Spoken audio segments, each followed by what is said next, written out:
예수님은 이제 두 번째 유혹을 받으셨습니다. 이번에는 성전 꼭대기에 세우고 뛰어내려라 그랬습니다. 너 하나님의 아들이지, 하나님의 아들답게 능력을 좀 발휘해봐라. 그러면 사람들이 너를 메시아인 줄 알지 않겠냐 그랬습니다.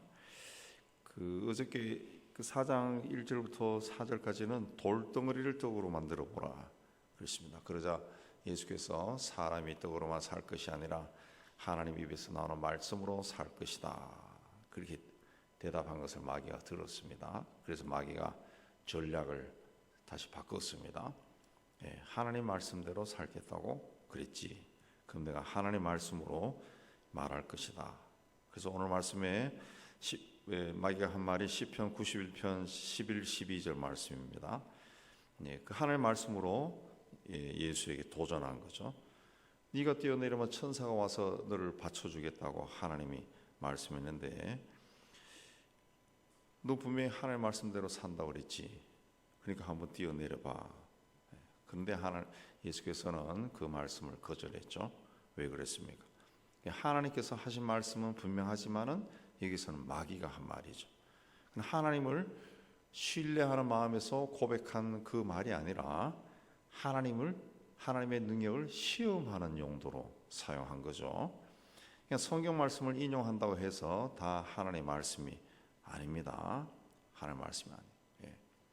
옛날에 독재 시대에 그 성경 로마서 말씀 가지고 사람들은 위에 있는 근세에 복종할지어다. 근데 그 독재자가 쓰면은 그 무슨 하나님 말씀 되겠죠? 하나님 말씀이 아니죠. 말씀을 왜 인용하는지, 왜 무슨 목적으로 그 말씀을 사용하는지에 따라서 하나님 말씀이 될 수 있고 사탄의 말이 될 수도 있어요. 그래서 기독교에 왜 이단과 사이비가 그렇게 많습니까? 똑같은 하나님 말씀이지만은 그 문맥과 상관없이 자신들의 어떤 이익을 위해서 왜곡시켜서 사용하기 때문에 그렇습니다. 근데 사람들이 그걸 모르고 어떻게 이 말씀을 그렇게 해석하는구나, 참 희한하다, 이게 그런 뜻이구나, 그렇게 넘어가는 거예요. 마귀가 하는 것이 바로 그런 전략입니다. 오늘날에도 마귀가 하나님의 백성들을 파괴할 때, 무너지게 할 때 하나님의 말씀으로 들어옵니다. 그러니까 이 마귀라고 하는 존재가 하나님과 대적했잖아요. 굉장한 거라고요. 우리가 깨어있지 않으면 넘어갑니다. 조금 이상한 사람하고는 그런 접촉을 끊어버려야지. 이런 사람이 있어 하고 같이 대적하려고 하면은 절대로 이길 수 없습니다. 자, 높은 성전에서 뛰어내리라. 이게 왜 유혹이 됩니까? 만약 예수께서 뛰어내리면은 그리고 그걸 천사들이 갑자기 예수께서 높은 성전 꼭대기에서 뛰어내리는데 갑자기 어떤 손이 나타나서 탁 받쳐준다 그러면은 굉장하지 않겠어요? 그걸 보는 사람들이 막 소리를 지르고 할렐루야 하고 난리가 나겠죠. 우리도 그런 생각을 합니다. 저도 목회자로 쭉 살아가면서 여러분들 똑같을 거예요. 하나님 한 번만 기적을 보여주시면은 이 제 믿음이 그냥 하늘 끝까지 닿을 정도로 굉장히 견고해질 건데 그러면 하나님도 좋지 않아요. 눈이 좋고 매부 좋은데 하나님 한번 해보시면 안 될까요? 그런 마음을 가지죠. 목회자로서도 그런 생각 들죠. 아니 우리 교회에서 기적이 한번 일어나면은 사람들이 막 몰려들고 예수 믿겠다는 사람들이 막 줄을 설 건데 왜 하나님은 그렇게 하지 않을까? 마귀가 바로 인간의 그런 마음을 이용하는 거죠. 네가 하나님의 아들이라고 하지 않느냐? 그럼 하나님 능력을 보여봐. 빨리 보여봐. 네가 힘과 권세를 가졌다는 것을 세상에 한번 표적으로, 기적으로 보여줘라. 한번 보여줘라. 남이 하지 못하는 일들을 한번 해봐라. 그러면은 세상이 다 너를 믿지 않겠냐?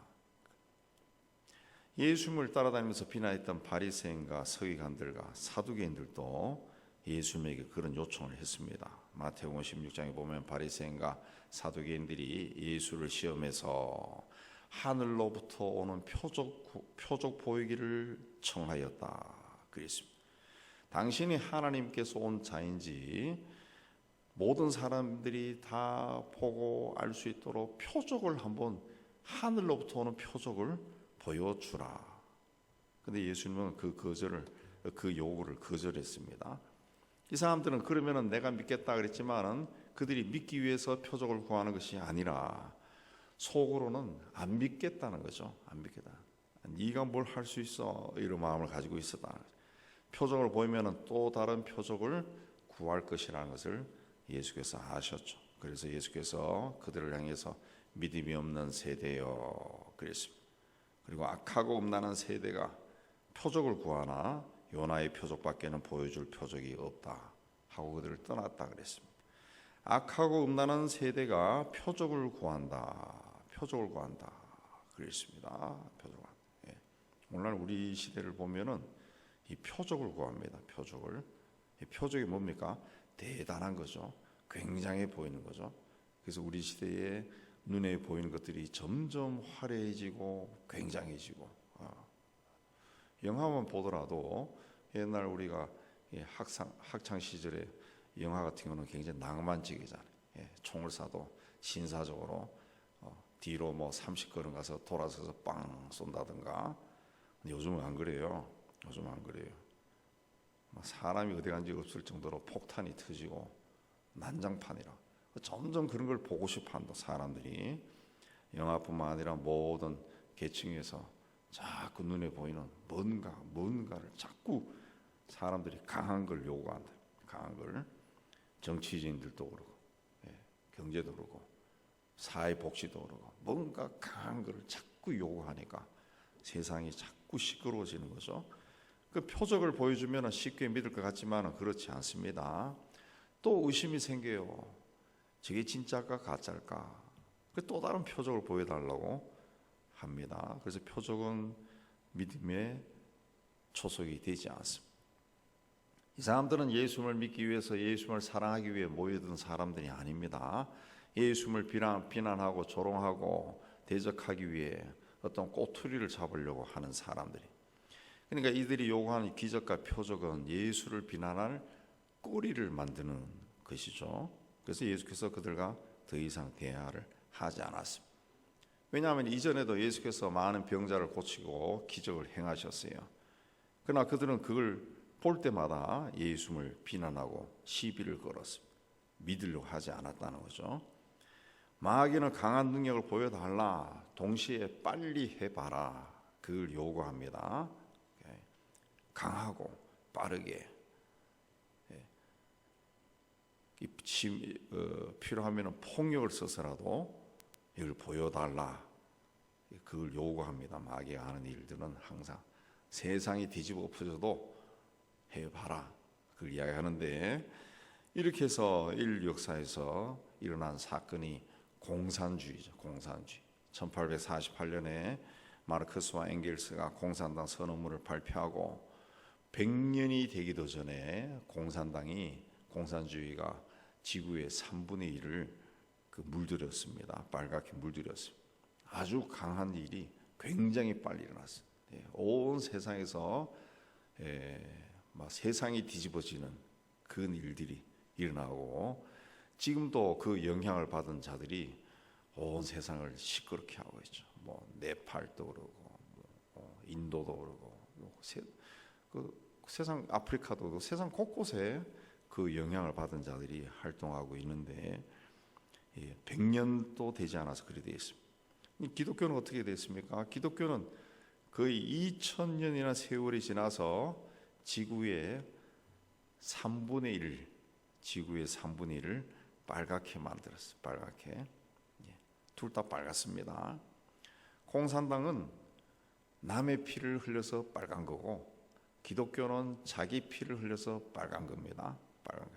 속도는 엄청나게 차이 있습니다. 기독교는 2000년, 공산당은 100년밖에 걸리지 않았습니다.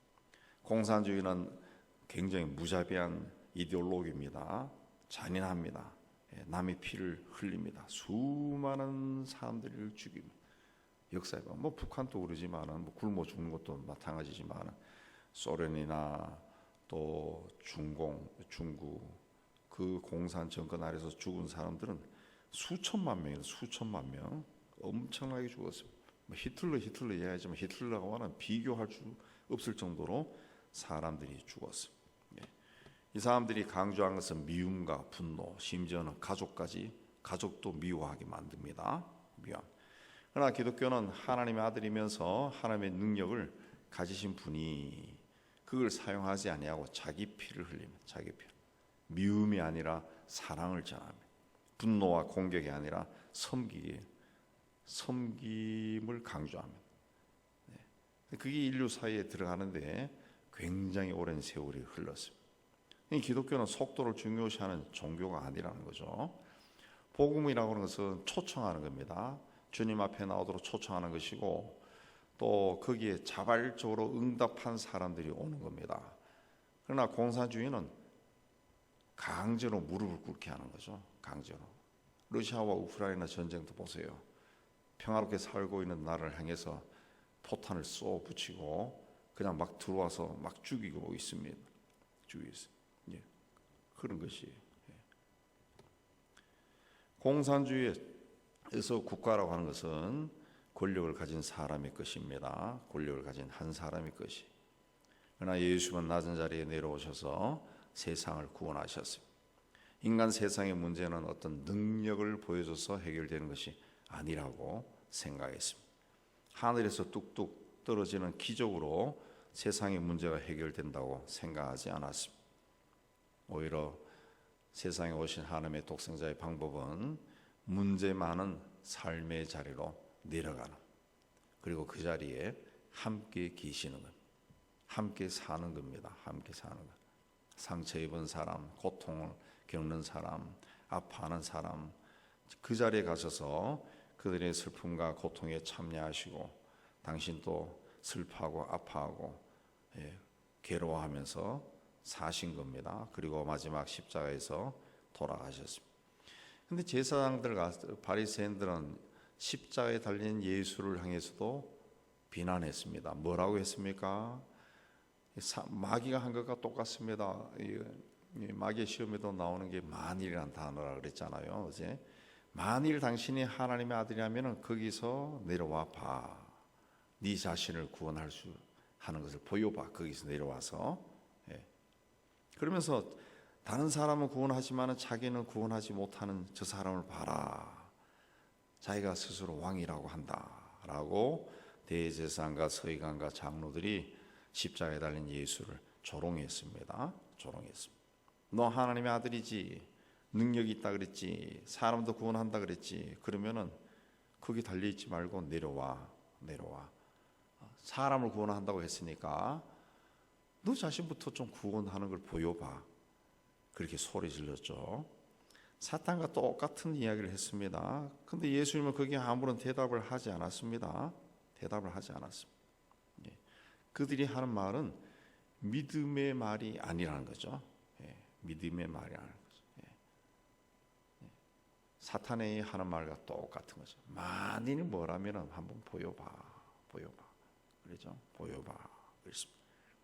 우리가 이 만일이라는 말을 하나님의 일을 하는 사람들에게 함부로 써서는 안 됩니다. 만일 뭐라면 해봐. 이렇게 하면 그게 사탄이 사용하는 이 대화법이에요. 대화법. 예수님은 어떻게 합니까? 거기에 대답하지 아니하고 죽음의 잔을 마셨습니다. 순환의 길을 가셨어요. 십자가의 길을 묵묵히 가셨습니다. 이 세상이 원하는 것과 주님이 택한 방법이 다르다는 거죠. 마귀가 예수님을 유혹했을 때도 마찬가지입니다. 능력을 보여달라는 마귀에게 예수께서 7절에서 주 너희 하나님을 시험하지 말라 그랬습니다. 주 너희 하나님 시험. 마귀가 하나님의 말씀을 가지고 예수님께 도전했지만 그건 마귀가 신앙 고백에서 한 말이 아니라는 것을 예수님이 아셨죠. 그러니까 하나님을 시험하지 마. 하나님의 말씀으로 너 자신의 어떤 이익을 취하지 마라. 하나님 말씀으로 네가 하고자 하는 그 목적을 이루려고 하지 마라. 그게 하나님을 시험하는 것이다. 예, 시험하는 것이다. 그렇습니다. 악한 것이라는 거죠. 악한 것이다. 예. 그러니까 여기서 하나님을 시험한다라고 하는 말은 바로 그 말입니다. 예. 하나님을 말씀을 가지고 장난치는 거죠. 하나님 말씀을 가지고. 예. 그러니까 오늘날의 사이비 이단들이 다 하나님을 시험하는 거죠. 하나님 말씀을 가지고 자기에게 유리하도록 막 틀어버리고, 심지어는 자기가 성령이라 그런 놈이 없나, 자기가 예수라고 하는 놈이 없나, 그 말씀을 자꾸 왜곡시키는 거죠. 그 하나님을 시험하는 거죠. 굉장히 그 무서운 짓거리를 무섭지 않게 행하는 거죠. 예. 우리도 우리의 삶을 한번 돌아보시기 바랍니다. 내가 내 인생을 과속하지 않았는가? 빨리빨리 외치면서 뛰어오지 않았는가? 또 마치 복권에 한번 당첨되어서 인생을 순식간에 바꾸고 싶어하는 그런 마음을 가지고 살아오지는 않았는가? 생각해 보시기 바랍니다. 속도보다 중요한 것이 방향성입니다. 어떤 일을 할 때마다 빨리 끝내고 누구에게 보이려고 하는 것이 아니라, 내가 이 하는 일이 하나님이 기뻐하시는 것인가? 내가 하나님이 기뻐하는 길로 가고 있는가? 물어보고 확인해야 돼. 하나님은 우리가 이 일을 빨리 끝내는 걸 원치 않습니다. 하나님도 우리 인생이 짧다는 거 다 알고 있습니다. 그래서 그 빠른 인생 속에서 뭔가를 빨리 끝내고 뭔가 성과를 드러내는 거, 결과물을 드러내는 거, 하나님 그거 원하지 않습니다. 원하지 않습니다. 뭐 하나님 천지 만물을 창조하신 하나님이 뭐가 부족해서 우리가 인생 살면서 뭔가 만들어내는 것을 기다리고 있을까요? 하나님 그걸 원하지 않습니다. 내가 안 해도 80억 인류 중에 다른 사람이 합니다. 그거 합니다. 하나님이 나에게 원하는 것은 한 발자국 한 발자국 하나님이 기뻐하는 길로 걸어가는 거예요. 네, 걸어가는 목표를, 방향을 분명히 잡고 그 길로 성실하게 가는 거예요. 좀 늦어도 상관이 없습니다. 성실하게 가는 겁니다. 가는 거. 그 하나님은 결과를 보는 게 아니라 과정을 보는 거예요. 과정을 보는 거예요. 예. 한국 기독교의 문제가 어디 있느냐? 이 결과거든요. 결과를 보고 교회당을 크게 짓고 하나님의 역사라고 그러고, 그러면 하나님이 인류 역사 2000년 동안 계속 크게 졌어야지. 그럼 순교자가 나올 필요가 뭐 있습니까? 나오면 안 되죠. 그리고 하나님의 역사라고 그러고 하나님의 일이라고 그러고 자꾸 그렇게 하니까 교인들도 수단과 방법을 가리지 않고 돈을 끌고 모으고 하나님의 복을 주셨다 그러고, 하나님 복 준 것이 아닌데 지가 거짓말해서 해놓고 높은 지위에 올라가서도 하나님이 나를 세우셨다 그리고 하나님이 그렇게 한 게 아니지. 하나 한 게 아닙니다. 그래서 모여서 조창 기도하면서 할렐루야 뭐 하는데 거기 하나님이 계시겠어요? 만약 그랬다 그러면 예수님이 그렇게 사셨어야지. 근데 예수님은 그렇게 하지 않고 예수님의 삶을 우리가 복음서를 읽으면서 잔잔히 묵상해 보면은 예수님은 과정을 중요시하는, 어떻게 사느냐 항상 그걸 보시는 분이지 결과로 이야기하는 분이 아닙니다. 결과로 이야기하는 분이 아닙니다. 마귀는 끊임없이 능력을 보여라 말합니다. 기적을 한번 보여봐 그렇게 이야기합니다. 그러나 예수님은 그걸 거절합니다. 기적보다 하나님의 사랑, 하나님을 신뢰하는 것, 그게 중요하다 그랬습니다. 내가 하나님의 사람으로 하나님의 자녀로 세상 살면서 기적을 세상에 보여주는 것보다, 하나님의 능력을 세상에 드러내는 것보다 내가 하나님을 얼마나 사랑하느냐, 내가 하나님을 얼마나 신뢰하느냐, 이걸 하나님은 더 보고 싶어하는 거죠. 하나님 보고 싶어하는 거죠. 그런 마음으로 살면은 때가 되면은 꼭 필요하면은 하나님이 하나님의 때에 능력을 나타내고 기적을 일으키는 겁니다. 그 순서가 바뀌지 말아야죠. 순서가 날마다 구하는 것이 능력, 기적, 하나님 한 판에 내 인생을 뒤집어 주세요. 그것만 요구하고 그게 안 일어나면은 막 속상해하고 하나님이 응답이 나는 하나님이 응답 안 하는가 봐. 나는 기도해도 아무것도 없어. 우리 주변에 그런 사람 참 많아요. 나는 기도해도 되지도 않아. 잘 되는 사람 보면 어머 부러워 그러고. 우린 그렇게 살아온다고. 근데 하나님은 그걸 원하지 않는다고요. 원하지. 순서가 바뀌어요. 어떤 환경 가운데도 하나님을 끝까지 사랑하고 하나님을 끝까지 신뢰하고, 하박국처럼 그리 아니하올지라도 나는 하나님을 사랑하겠다고 그런 마음을 가지고 살아야지. 그게 그리 아니할지라도가 액세서리로 붙는 그런 신앙 고백은 하나님이 다 아십니다. 자, 오늘날 우리는 너무 바쁘게 살고 있습니다. 또 뭔가를 자꾸 하려고 이렇게 합니다. 이게 과연 하나님이 기뻐하시는 일인지 생각하지 아니하고 더 많이, 더 높이, 더 크게, 더 화려하게, 더 멋지게 그렇게 하려고 애쓰고 그냥 땀을 흘리고 뛰어다니고 있어요. 뛰어다니고. 그게 하나님이 정말 기뻐하는 건가 생각해야 돼요. 잠시 멈춰서 주님 사랑합니다. 저는 주님이 기뻐하는 길로 가고 싶습니다. 주님을 끝까지 신뢰합니다. 이제 내 인생을 향한 주님의 뜻을 바라보고 한 걸음 한 걸음 천천히 걸어가겠습니다. 주님 저를 인도해 주세요. 고백하시기 바랍니다. 주님이 정하신 때에 주님께서 우리를 통해 일하실 겁니다. 일하실 겁니다. 그래서 하나님 앞에 설 때 뭔가 대단한 걸 자꾸 기대하지 마시고 그냥 주님 앞에 성실하게 살아가면 되는 겁니다. 다윗이 위대한 성군이 되었다. 다윗의 삶을 보면은 그 왕이 되긴 왕이 됐지만은 하나님께서 그를 왕을 시켜가지고 위대한 자가 되게 한 게 아니라 들판에서 목동 생활을 할 때부터 하나님과 교제하며 하나님 앞에 신실한 자로 서 있었죠. 신실한 자. 그런 사람에게 그런 일이 일어난 겁니다. 우리가 믿음의 생활을 다시 한번 점검하고 내가 기도의 자리에 나갈 때마다 하나님 앞에 어떤 기적을 늘 요구한 것이 아닌가. 나도 이 마귀처럼 능력을 보여달라고 요구한 것은 아닌가. 기적을 보여달라고 요구한 것이야. 그러면 내가 믿겠습니다. 그러면 내 믿음이 더 강해지지 않겠습니까?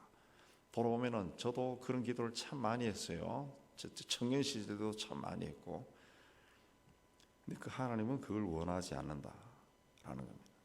그렇게 하는 것은 하나님을 시험하는 것이다.